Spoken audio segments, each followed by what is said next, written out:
Every 30 seconds, a child dies from malaria. In 1 year, 300 million people are affected and 1 million die from the disease.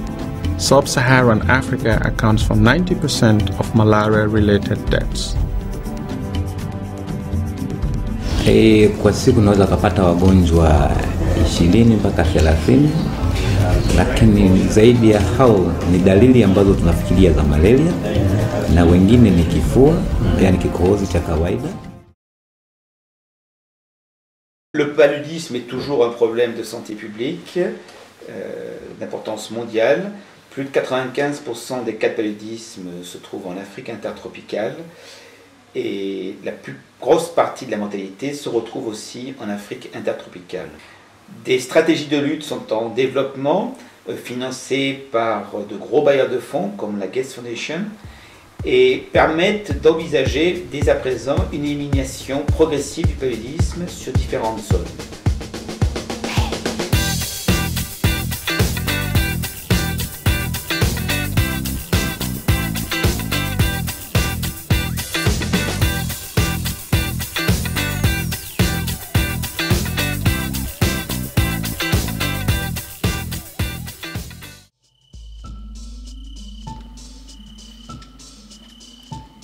La première étape du projet SendandSave est la mise en place d'un portail public, sendandsave.org, qui centralise toutes les informations sur la lutte contre la malaria.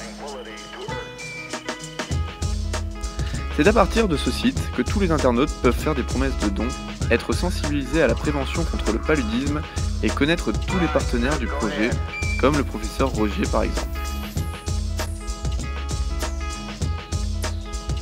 Les visiteurs ont également la possibilité de consulter une encyclopédie rédigée par des professionnels. Ils ont ainsi accès aux dernières publications et avancées dans le domaine médical. Enfin, chaque article peut être partagé avec le monde entier par l'intermédiaire des réseaux sociaux Facebook, Twitter et Windows Live. Deuxièmement, SendandSave met à disposition des professionnels 2 outils de simulation et d'évaluation. Imaginez-vous faisant partie d'une expédition humanitaire. Votre équipe et vous menez une lutte contre le paludisme dans un village africain. Vous souhaitez prévoir l'impact de l'utilisation de moyens préventifs. Vous connaissez des données au sujet de ce village comme la population humaine, la population bovine, le nombre de points d'eau. Votre association a déjà distribué à une partie de la population des moyens de prévention comme des moustiquaires imprégnés d'insecticides ou des sprays. Ainsi, vous pouvez considérer le nombre d'humains protégés. La température joue également un rôle dans la simulation. 3 résultats apparaissent alors. Le nombre de piqûres infectantes par individu et par an, pour les personnes protégées et non protégées, et la prévalence du parasite. La prévalence du parasite représente le pourcentage d'humains infectés au sein du village. Ces pourcentages permettent donc de se faire une première idée de l'état actuel de la maladie dans un village, et ainsi d'évaluer prévention et traitement pour lutter efficacement contre son avancée.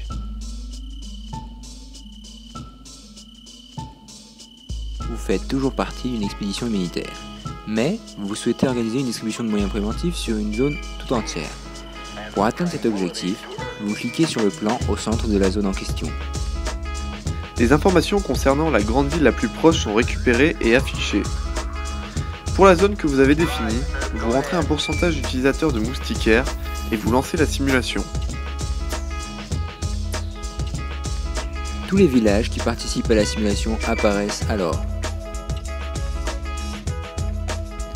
Afin d'obtenir le statut de la progression du paludisme pour un village, vous placez la souris sur son icône. Vous pourrez ainsi retrouver les 2 taux présentés dans la simulation précédente.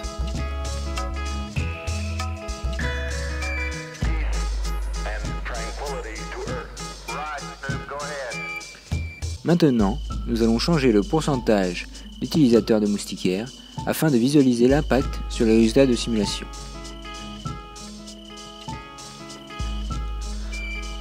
En passant de 20% à 40% de personnes protégées, on peut penser naturellement que le nombre de piqûres infectantes et la prévalence du parasite vont diminuer. Vérifions-le ensemble.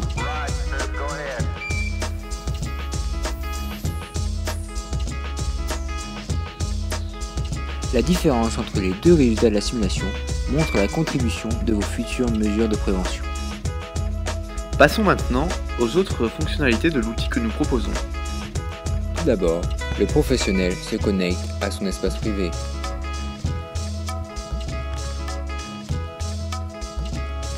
Voici la page d'accueil.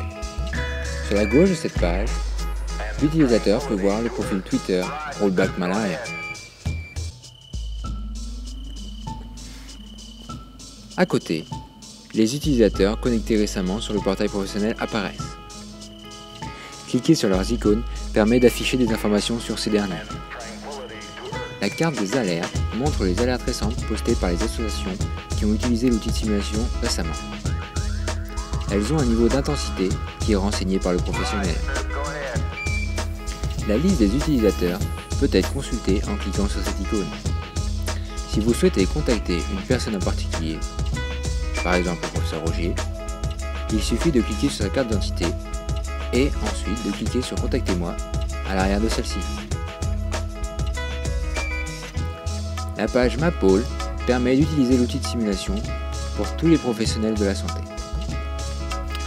Nous proposons également une timeline où chaque professionnel peut s'informer des événements programmés partout dans le monde par les acteurs de la lutte. L'utilisateur est en mesure de partager ses manifestations futures avec chacun en les mettant sur le calendrier. Ces événements sont visibles grâce au roulement de la timeline.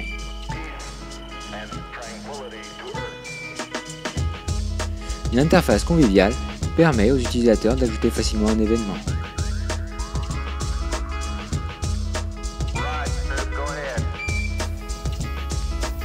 L'encyclopédie affiche l'article écrit par le professionnel de santé qui est enregistré.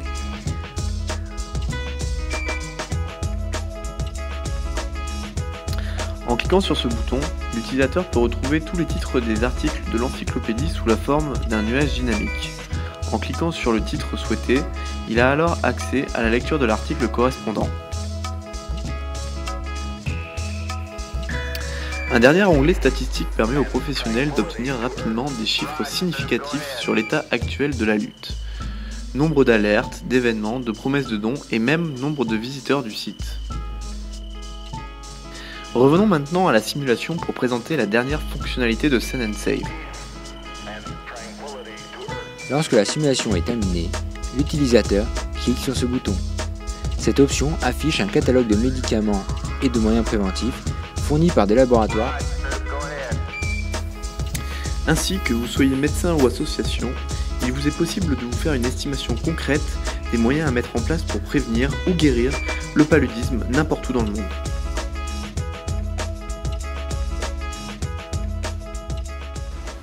Le projet Send and Save de modélisation du risque de paludisme en fonction de différents paramètres et notamment du taux d'utilisation des moustiquaires imprégnés est basé sur des modèles individu-centrés, inspirés des dernières publications dans le domaine de la prédiction du polypaludisme et de sa transmission en milieu rural africain.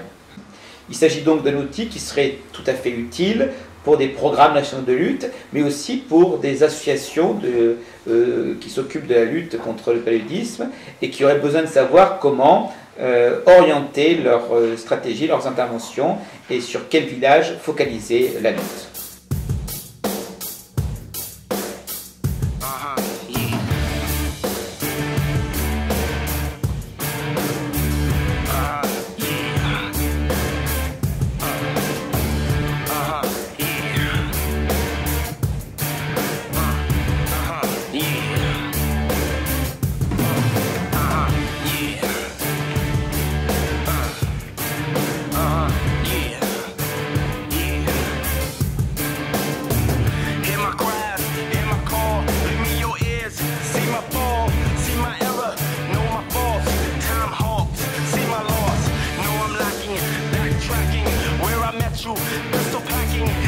Dans mon esprit, l'action humanitaire n'a qu'une seule philosophie, qu'un seul but, sauver des vies.